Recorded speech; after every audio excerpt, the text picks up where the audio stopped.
Hello, I'm Pearl Jean Mabe, and I would like to welcome everyone to today's webinar. Webinars are brought to you as a membership benefit of Heritage Ohio. Heritage Ohio's mission is to help people save the places that matter, build community, live better. Today, we'll have a presentation on CDBG funding for downtown revitalization. We'll be taking questions at the end of the presentation. If you have a question, please do put it in the question box at any time.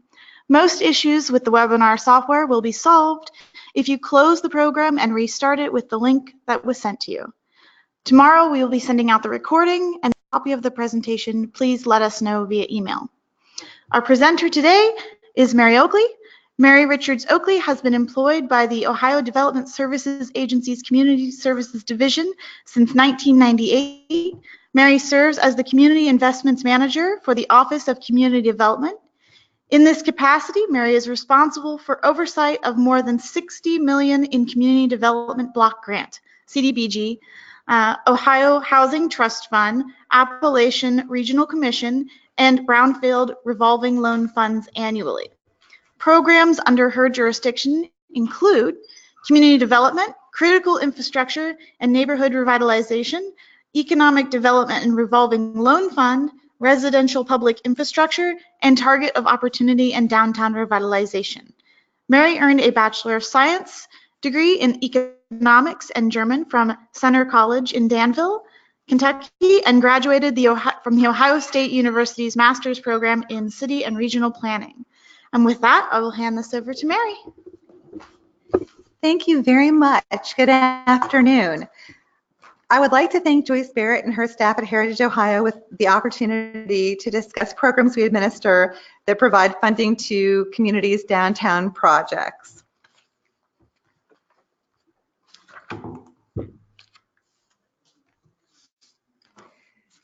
Most of the funding the Office of Community Development administers originates with the federal government, specifically the United States Department of Housing and Urban Development, or HUD. Larger cities and urban counties receive their community development block grant funds directly from HUD.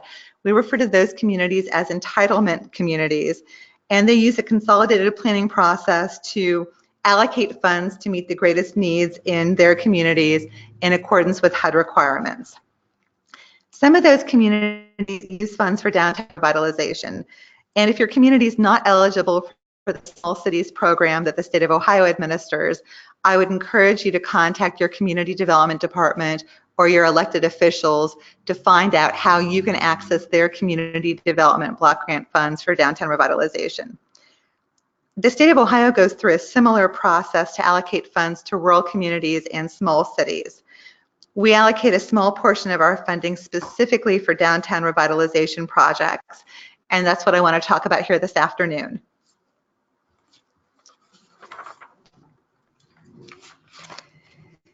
The Office of Community Development has made changes to the way we fund downtown revitalization for the 2019 program year, which starts on July 1st.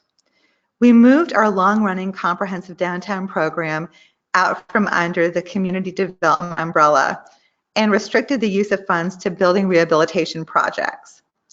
Critical central business district infrastructure projects may qualify for our critical infrastructure program, which I'll talk about briefly this afternoon as well, and projects that create or retain job opportunities for low and moderate income persons may qualify for our economic development program or revolving loan funds.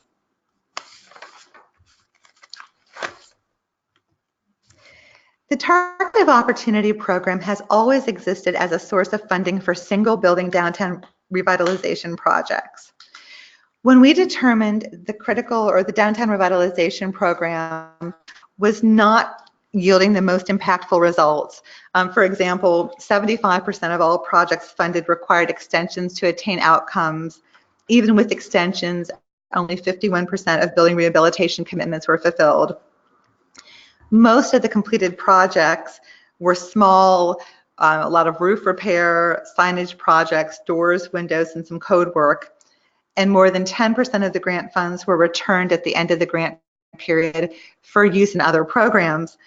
We decided to expand our Target of Opportunity program and increase the budget to handle additional downtown revitalization requests. Historically, the program was funded at around $1 million a year.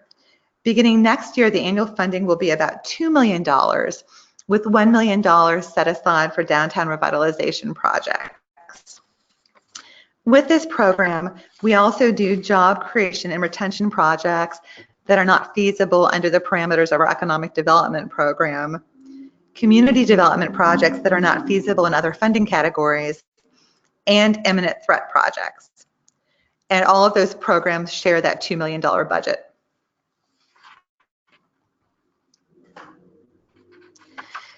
There are 101 eligible applicants for the Targeted Opportunities Program. Those eligible applicants are the 78 rural counties and 23 small cities that are designated as direct recipients of the Community Development Program funding. As always, counties are encouraged to apply on behalf of cities and villages within their jurisdiction. The maximum award per request is $250,000. Communities may use up to $25,000 or 10%, whichever is less, of the CDBG request for general program administration. Projects may fund up to 3 buildings per grant request. And communities may use up to 10% of the CDBG construction cost per unit for soft costs. We consider soft costs to be building-specific environmental review requirements, building inspections, and the development of specifications or estimates per project. We expect to fund about 4 to 6 projects annually with the program. This is consistent with the number of comprehensive downtown revitalization awards we made a year under the old program design.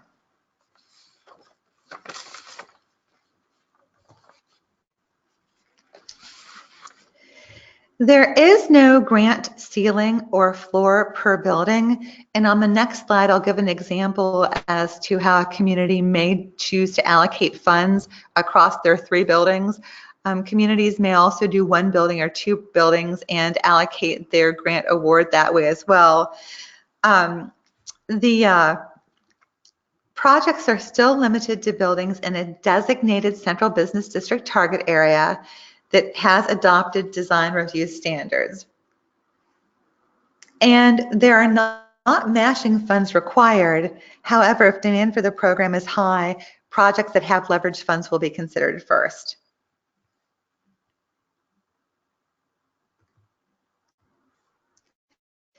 So for example, a community may request $250,000, set aside $25,000 of that for general administration, and propose to fund 3 building rehabilitation projects. Building 1 may be determined to require $100,000 in assistance, $90,000 of which will go to building rehabilitation, and $10,000 will be allocated to soft costs. Building 2 may also require $100,000 in assistance, 93 of which will go for rehabilitation, and 7,000 is required to handle soft costs. And building 3 may be a smaller project, a $25,000 request with $24,000 for rehabilitation and $1,000 for soft costs. This is just an example. Communities may structure the $250,000 request across 1 or 2 or 3 buildings in any way the program demands.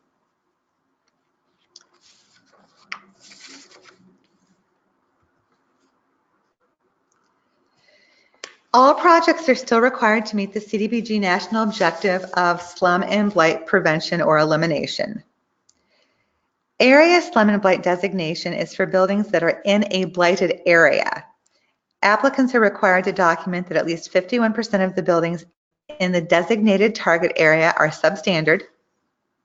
The application will include an inventory form that must be used to document the condition of every building in the target area, including those buildings slated for CDBG assistance. The buildings slated for CDBG assistance must be substandard in accordance with the building conditions form. The application will also include an area slum and blight certification form that will be executed by the community's chief executive officer, and CDBG funds are limited to items that are structural or code related or for facade improvements. Applicants may also choose to qualify projects under the Spot Slum and Blight National Objective. This designation is for buildings in an area that is not blighted and where applicants cannot document that at least 51% of the buildings are substandard. The application will include a form to evaluate the condition of the buildings that will receive CDBG assistance. Those buildings must be substandard. And CDBG funded items are limited to items that alleviate public health and safety concerns. This is something that has become a very hot topic with the Department of Housing and Urban Development, and so we will need to evaluate those requests very carefully. The application will also include a Spot Slum and Blight certification for the Chief Executive Officer to execute. Finally, the funds can be used for historic preservation projects. And these projects are restricted to structures that are on or eligible for listing on the National Register of Historic Places, listed in a state or local inventory of historic places, or designated as a state or local landmark or historic district. For these projects, CDBG funds are limited to activities that preserve historic building elements, and historic preservation activities must be undertaken in such a way that allows the property to maintain its historic designation.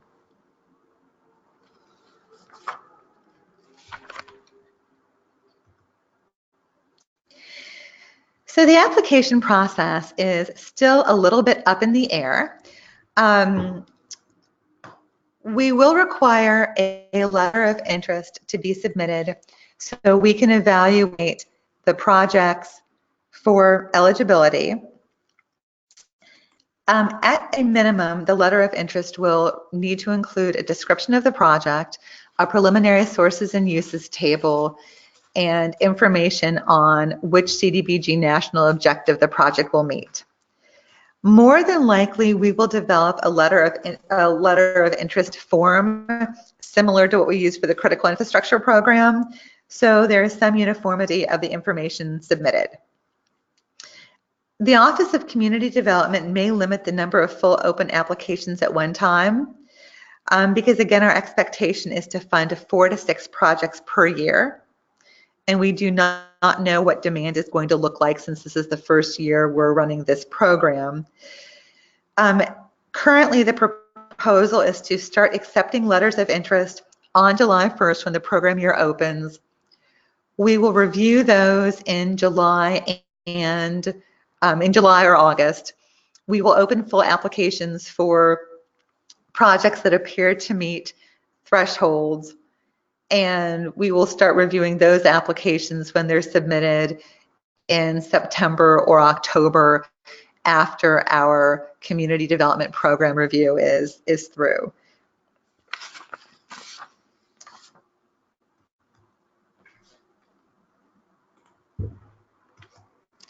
The application requirements will also be somewhat different than with the old comprehensive downtown revitalization program.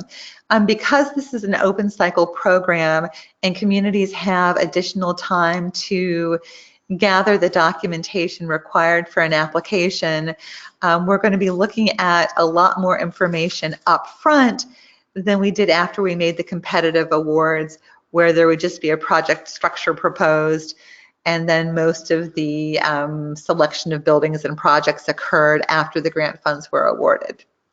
So in addition to the national objective documentation, information on the target area, a project map that shows the location of the building selected for funding, and evidence of the adopted design review standards, we're going to require participating building owners to sign participation agreements or commitments of participation. If a building owner decides not to participate after the grant is awarded, more than likely those funds will not be allowed to be drawn by the grantee community. There may be some ability to relocate those funds to another already identified or committed building owner, but we will not allow funds to be shifted to new projects. If the application does include matching funds, we will require firm commitment letters as part of the proposal. So if there's going to be a match provided by the building owner must commit to that at the time of application. The same would be true if the community is going to be using its local revolving loan fund or another source of public or private dollars to match the CDBG assistance on a given project. The applications must also include a preliminary scope of work per building. And we understand that the final design may not have been developed yet, especially for a historic preservation project or a larger building rehabilitation project. But there must at least be a scope of work that allows us to identify what improvements will be made and a cost estimate to give us an idea as to what the budget is going to look like and how realistic that is with our up to $250,000 grant. And we know that there may be some changes to the specifics of the improvements after the applications are awarded, but we are not going to allow a building owner to change projects after the grant award's made. So for example, if the project is going to be a roof replacement project at the time of application, we don't want to see the building owner switch to doing electrical improvements or HVAC improvements after we make the grant award.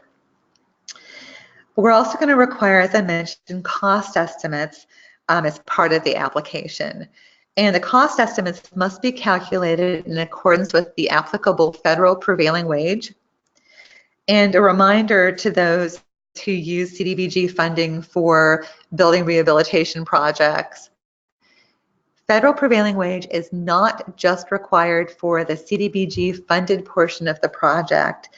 It is required for all work done as part of the project. And so, for example, if the project is going to be HVAC, electric, and CDBG funds are going to be used for the roof, federal prevailing wage is required for all three components. Another change we've made to the program this year, and I think this is worth spending a couple of minutes to discuss, is that all work must be completed by third-party contractors and go through the required private party procurement process where the building owner obtains bids or obtains quotes and selects the lowest and best contractor for the work. Building owners are not permitted to do the work themselves with in-kind or donated labor, and we will not allow CDBG funds to be used for material-only projects in which the work will be done by the building owner. So this is very preliminary. There's a lot more to follow. Our plan is to develop the letter of interest, the application, and the review tool in May. We're going to make that letter of interest available, the form available in June, and again start accepting those on July 1st. The application documents and the review tool are still in the development stages, but I think you've got an idea from this afternoon's presentation of the kind of information we're going to be looking for. And for those of you who have done downtown revitalization projects through the Target Opportunities program before, a lot of this is going to look very familiar to the documentation we requested for communities that did single building projects through that structure.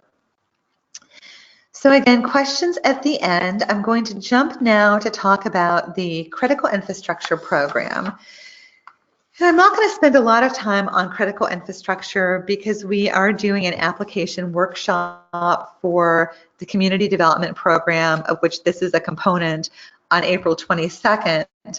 But I do want to spend a little bit of time to explain how communities can use this program to do central business district infrastructure, since that's no longer allowed under our Downtown Revitalization Program. So the program is designed primarily for projects that are in residential areas and are qualified under the low and moderate income area benefit national objective. However, there is the ability to use the funds for infrastructure in the central business district. The same 101 communities are eligible to apply. This is also an open cycle program, although we, since its inception, have accepted applications in 2 or 3 funding rounds per year, and I'll discuss that a little bit in a few slides. The maximum award is $500,000 per project, and there is a leverage requirement for this program of at least 10% of the CDBG request. We also allow up to $30,000 or 10% of the CDBG request, whichever is less, for general administration.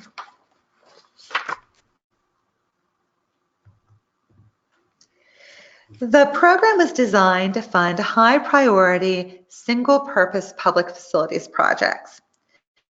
Most of what we do is water, flood and drainage, bridges, sidewalks, streets, some sanitary sewer.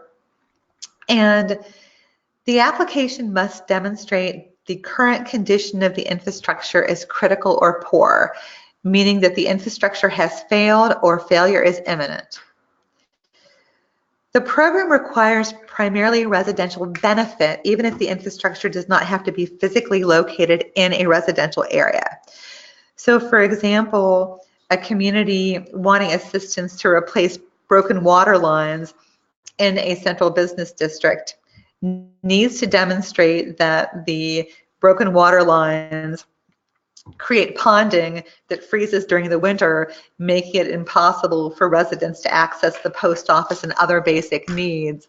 Not that the flood and drainage issues are causing issues for the businesses or the building owners and creating an economic development concern.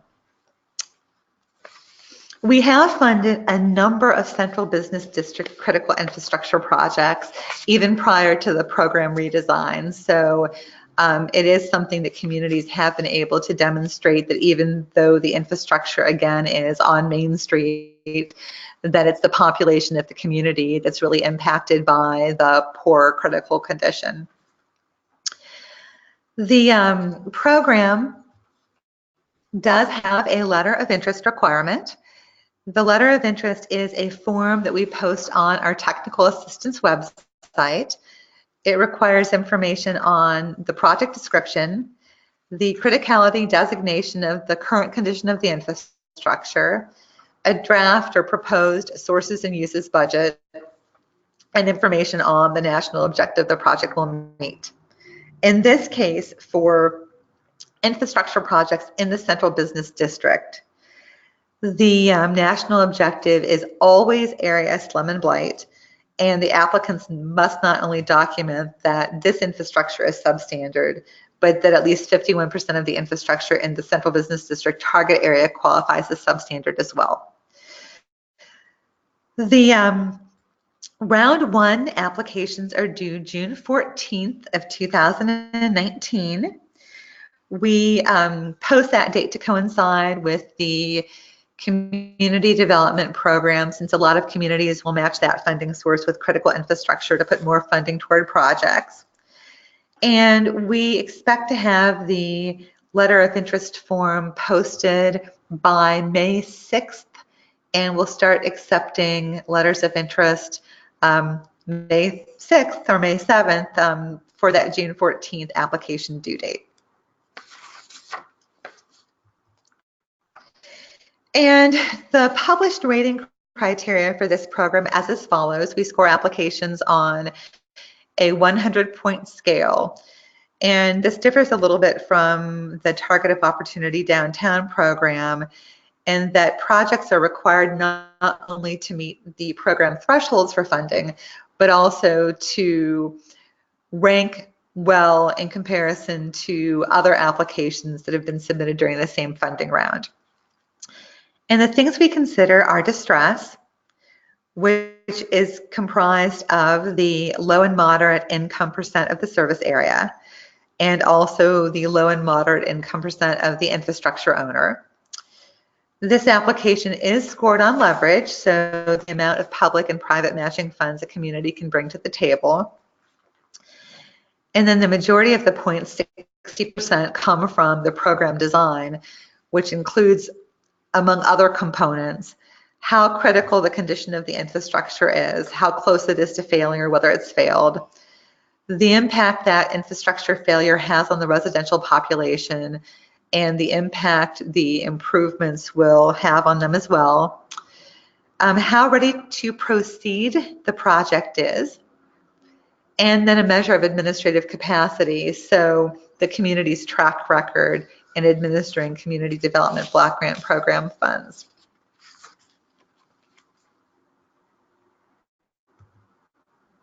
Finally, we do also make our economic development program and revolving loan fund program available to downtown projects. We haven't done a lot of work with our economic development program in the downtown, but there have been a number of very important, very impactful projects. For example, we assisted with the building rehabilitation and purchase of kitchen equipment for a new business in downtown Medina, and the business located in a vacant building and created jobs for low and moderate income persons in the area. We also years ago funded a building acquisition project in Washington Courthouse for a florist shop. The business was subject to an absentee landlord and was going to have to relocate if they were unable to acquire the building. And so we assisted them with the building acquisition prospect, and they then were able to retain job opportunities in the city. The projects must create or retain permanent private sector jobs for low and moderate income persons. The projects must include fixed asset financing, so there has to be acquisition, building rehabilitation, machinery and equipment, some sort of investment. And these funds must be awarded in the form of a loan. So the funds are granted to the local government will loan those funds to the business pays back those funds to the local government, and then they become the community's local revolving loan fund. The projects also must meet other parameters of the economic development program. So there's an equity commitment requirement, there's private lender financing that must be part of the project, there's a certain maximum CDBG cost per job, and so we consider all of those factors as well. And then finally, there are about 100 communities statewide that administer local CDBG economic development revolving loan fund accounts. And the nice thing is, if your community is a community that has access to this money, you can do any CDBG eligible activity with the funds. The funds are designated for or designed for economic development projects like the program I just discussed. However, communities can use funds as matching funds for their downtown requests for private rehabilitation projects. Communities can run mini downtown revitalization programs with those dollars. We've had a number of communities that had fairly high balances really do a nice job in making small amounts of money out of their revolving loan funds available to downtown building and business owners to do facade work and code work. Communities may use the money to do streetscape infrastructure. So if you have a blighted central business district and you're looking to do curb and sidewalk improvements, you're looking to do benches and planters, you're looking to do other streetscape infrastructure, this is a source of funding for that.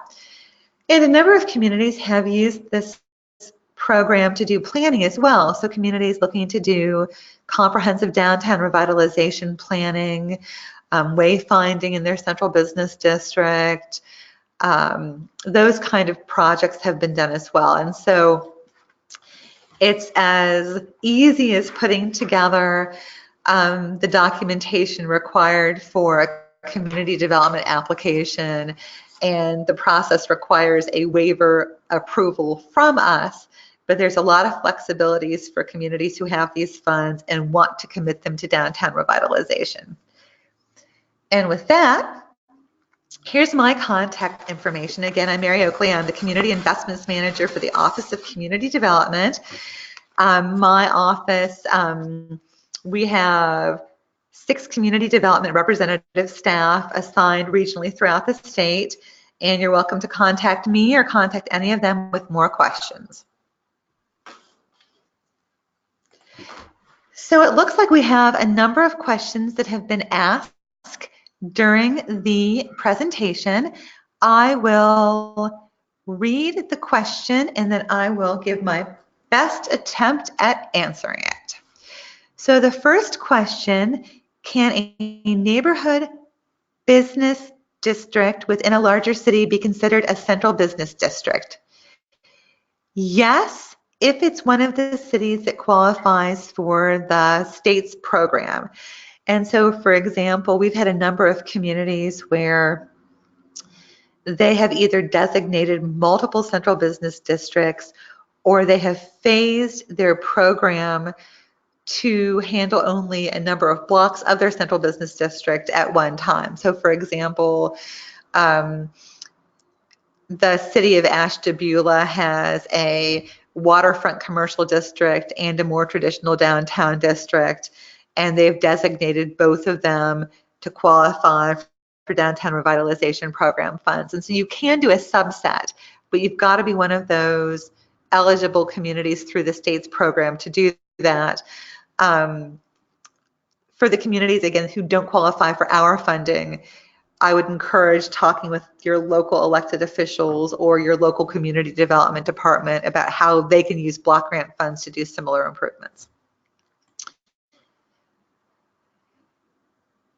Question 2, does this funding include a building owned by the village?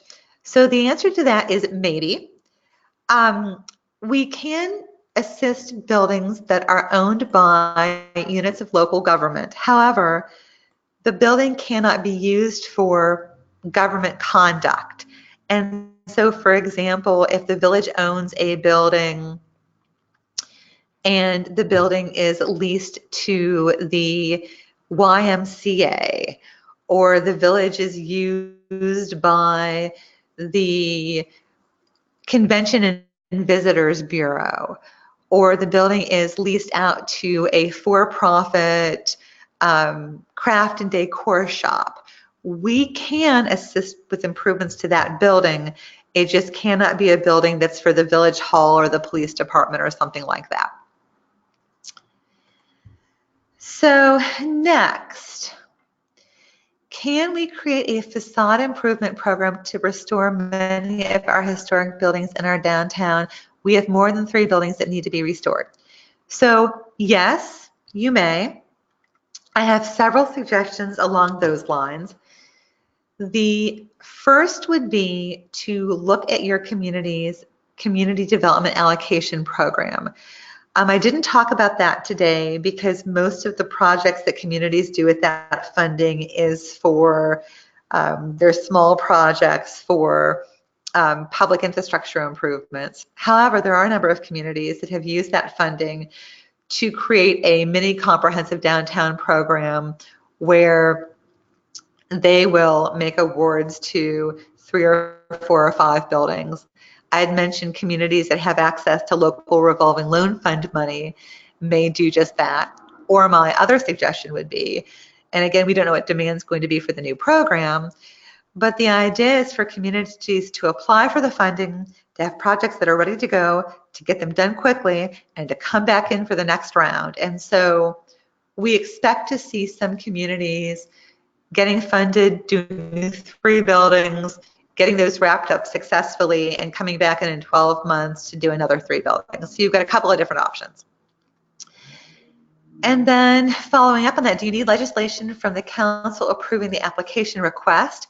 We do. All of our programs require the applicant to pass legislation to apply. It's a required application document.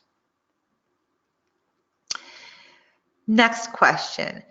Changes are positive. Thank you. We appreciate that. The question is, the letter of interest is open July 1. When would the application go live?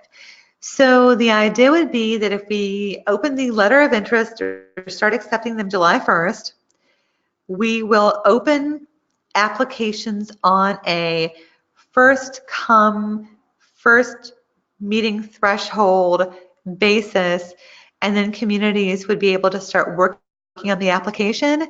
I don't want to say it's a first come, first serve program because we're not quite sure, but my guess would be that if we got a letter of interest on July 1, you turned it around on July 10th, we opened the application on July 15th, and you got it in August 1st, we'd start looking at it as soon as we were wrapped up with our other program in September and could make funding awards maybe in September or October. When will the downtown money be available? It will be available as soon as the application is approved. So again, if we review your application in September, we make the grant award in October, it's available in October. So October of 2019, you would not have to wait until 2020. Are municipalities eligible to use the Downtown Revitalization Grant?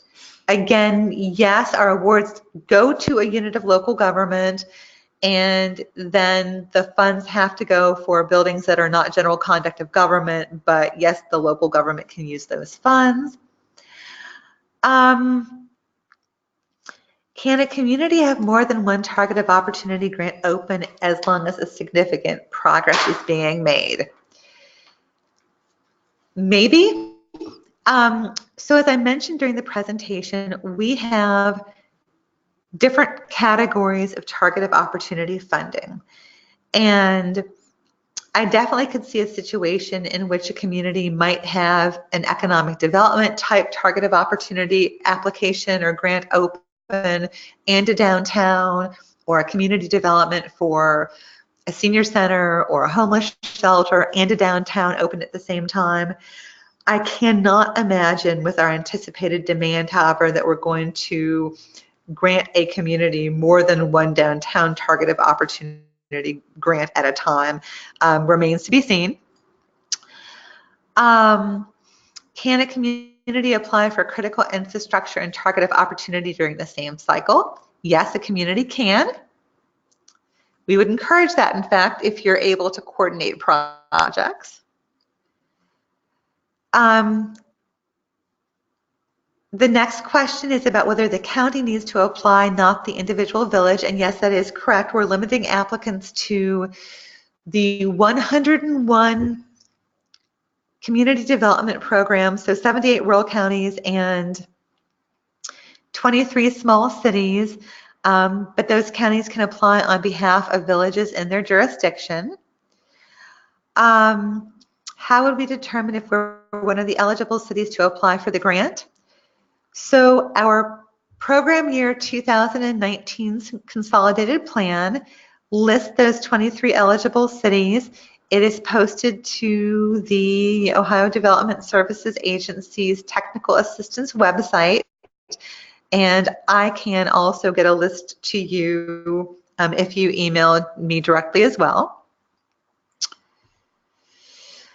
Are the building owner participation agreements the same as the development agreements with the ED projects? Does the state have a template? So no, they're not the same. And yes, we will develop a template. So we will have an application document for the owner participation agreement, and that will be posted in Ocean with the other application documents when it's developed. Can you send this information to our new city manager? I can.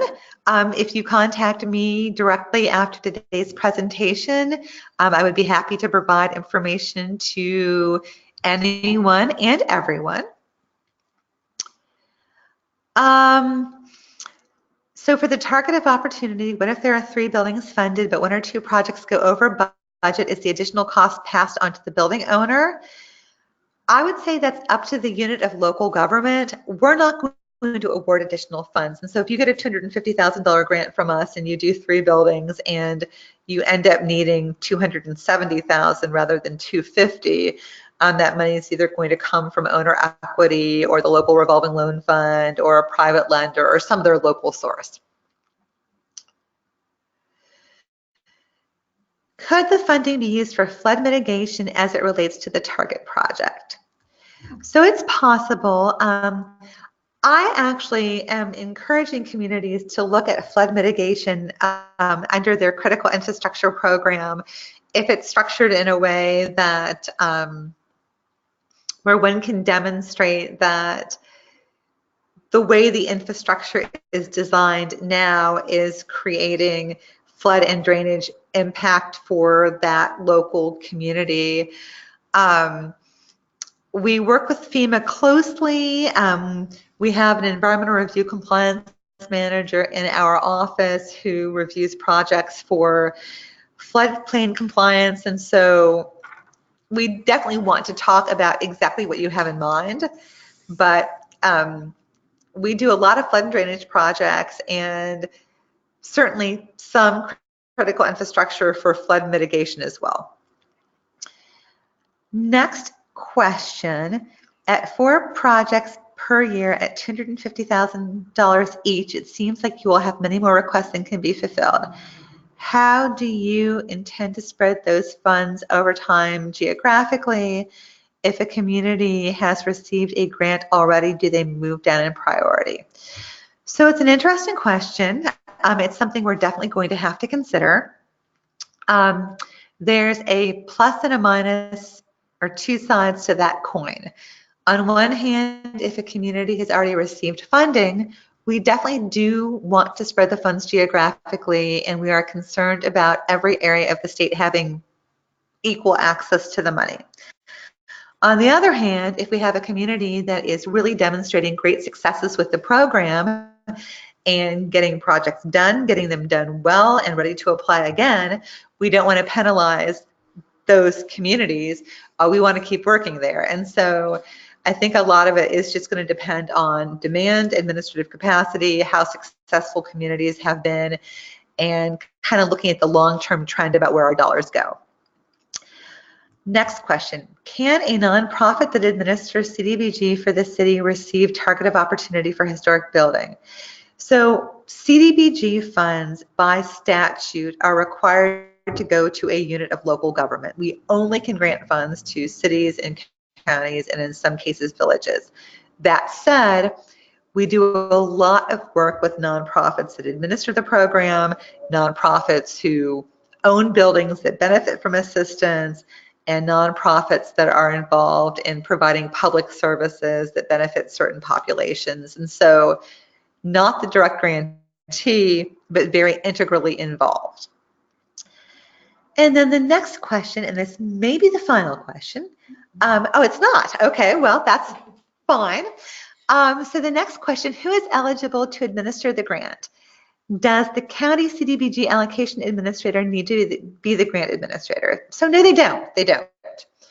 Obviously, we're looking at administrative capacity. We're looking at a track record.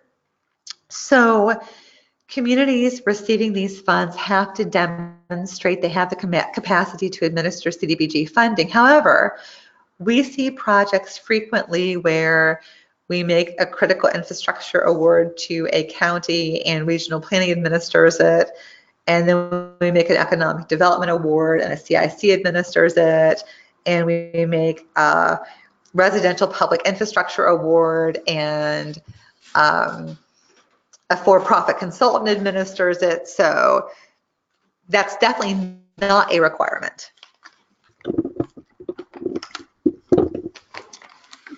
Okay, so a few more questions. For newbies, please describe how a community goes about doing a community income survey. Well, this could be a webinar in and of itself. What I will say for now is that with the Target of Opportunity program and Downtown Revitalization funding, the projects are based on the spot or area slum and blight national objective, or historic preservation. And so your community does not need to be low and moderate income to qualify. If you are looking to do a critical infrastructure project or an allocation project or something outside your central business district, and the American Community Survey data shows that you're not low and moderate income, then you will need to do an income survey to qualify, and we'll probably need to do a webinar on that very soon. So question 2, use of federal prevailing wage, how long does that request or the requirement stay with the property? So what we do for this is we look at this requirement as a time, place, and scope of work. And so if your project identified at the time of application is the roof and the HVAC and the electric, that is a prevailing wage project. If you get that work done and your grant's closed out, and a month later or 2 months or 8 months later, you do a facade improvement project, that has nothing to do with our grant. A lot of it just depends on how the project is scoped at the time of application and when the work takes place. So it's not necessarily anything within 6 months or 12 months or 24 months. But I will say this, we expect to do these projects within a 12-month time frame. And so generally, if a building owner is getting CDBG assistance, anything they're doing during that grant period really should be part of the prevailing wage project, unless there is a very legitimate disconnected reason. Work was done in 3 months, community tied up all the loose ends on the paperwork, it was finished, and then 6 months later they go do something else. It's probably not connected. So kind of a case-by-case basis, but in general during the grant period, I would say anything the building owner does is prevailing wage. Question 3, economic development grants, which become loans, how's the interest rate determined? So we actually do underwriting at the office.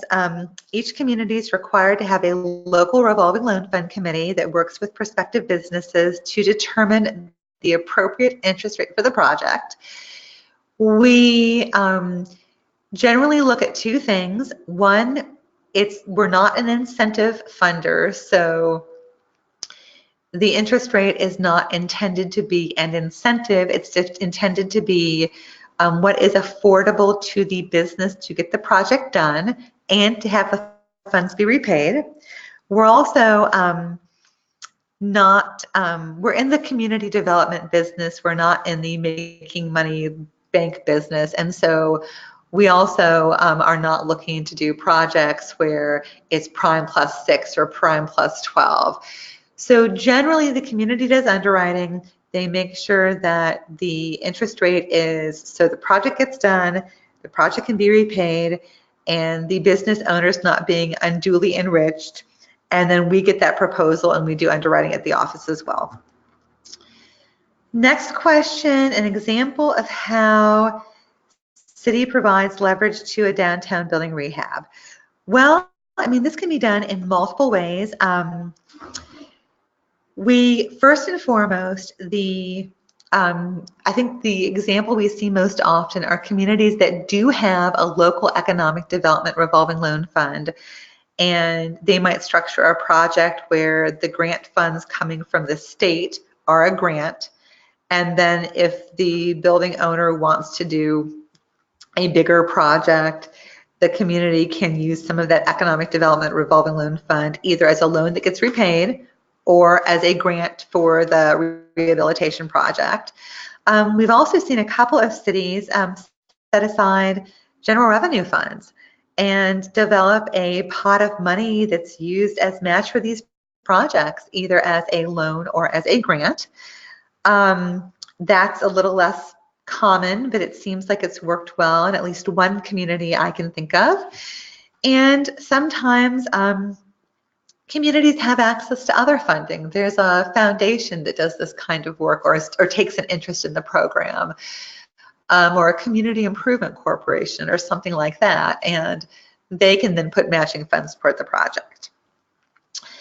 And then the next question, how strict design review standards need to be? Well, we require compliance with the Secretary of the Interior's design review standards. And so there's an application document that we've used with our comprehensive Downtown Revitalization Program that we more than likely will use for this new program as well. And the community has to certify that it has design review standards in place for its target area that are in conjunction, in accordance with verbatim, use the same language as the Secretary of the Interior standards. Okay, 2 more. So the building conditions survey, can volunteers do that for the city? Does it have to be certified by an official building official? So it has to be done by somebody who knows what they're doing. So we saw with a couple of projects years back where I don't know, what's a good example? The mayor certified the building form. And the mayor might be a great guy, might have been the mayor for 25 years, but may know as little about building conditions as I do. So what we're looking for, somebody who is certified, whether it's a building code person, whether it's somebody who's an architect, whether it's somebody who has some sort of credentials where they're going to be able to do an inspection and say, yeah, this building is substandard. And then another question, back to leverage, can a city count street or sewer improvements in the downtown to match building rehab? It can. Again, there's no leverage requirement for this program. If we get a lot of requests, it may become more competitive, and we may start to look at communities that are doing coordination or doing leverage and having some matching funds committed. But right now, it's kind of an added bonus, and we're not looking for communities to necessarily match our grant with any local dollars.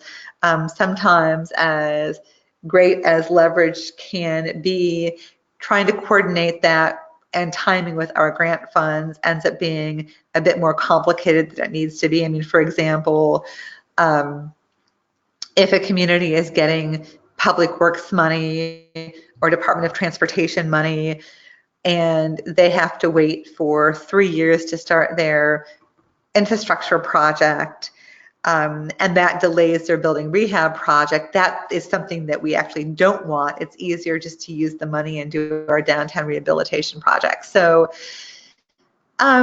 you can, but I'm not really sure you necessarily want to. And then another question, do fire stations qualify for critical infrastructure? Current facility has been flooded multiple times. Yes, they do. We funded our first critical infrastructure fire station project last year. It's fingers crossed the project's going to turn out well because it's one of my favorites, but you can qualify a fire station as a critical infrastructure project. Your burden of proof that it's critical infrastructure may be a little more difficult or a little higher than a traditional water or sewer or flood and drainage project, but I would say a fire department that has been flooded multiple times and is affecting equipment and fire trucks and such might be a very good project.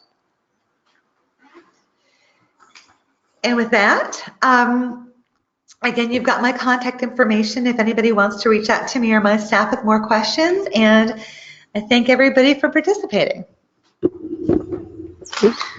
All right. Well, I would like to thank everybody for attending the webinar today, and of course, thank Mary for giving us all this great information. For our calendar of upcoming events, including our future webinars, please visit us at heritageohio.org, and have a great Wednesday.